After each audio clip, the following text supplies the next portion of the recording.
বারুইপুরের ধর্ষিতা সেই নিষ্পাপ ফুটফুটে ছোট বোনটির আত্মনাদ।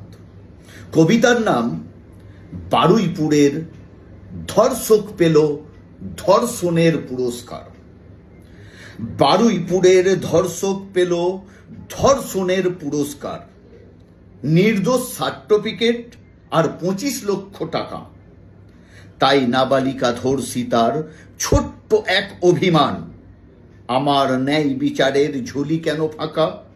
বলুন না একবার বাংলার মুখ্যমন্ত্রী কাকা, কেন আমার ন্যায় বিচারের ঝুলিখানা ফাঁকা? আমার ন্যায় বিচারের দাবিতে যারা প্রতিবাদ করতে নেমেছিল রাস্তায়, হিন্দু মুসলিম করে থামিয়ে দিলে তাদের, কারাগারে কেন ভরে দিলে সস্তায়?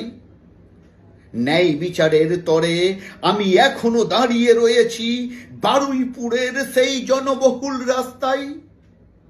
ওই ছোট্ট কবরের কাফনের মাঝ থেকে আমি, কি দোষ ছিল আমার এখনো পাইনি খুঁজে। আমার সেই রাতের নৃশংস যন্ত্রণায় আমি আজও কেঁপে উঠি ওই কবরেও চোখ বুজে। আমার কি অপরাধ এখনো পাইনি আমি খুঁজে, সেই যন্ত্রণায় এখনো আমি কবরেও কেঁদে উঠি চোখ বুজে। আমি জানতাম না নারী পুরুষের ভেদাভেদ, আমি এও জানতাম না ধর্ষণ কাকে বলে। সেদিন নরখাদকের মতো আমায় যে খেলে, তবু আমি জীবিত ছিলাম জলে দিলে ফেলে। আমার কচি মাংসে কি অনেক মজা পেলে? শুনছো কি ও কাকু, একই কি ধর্ষণ বলে?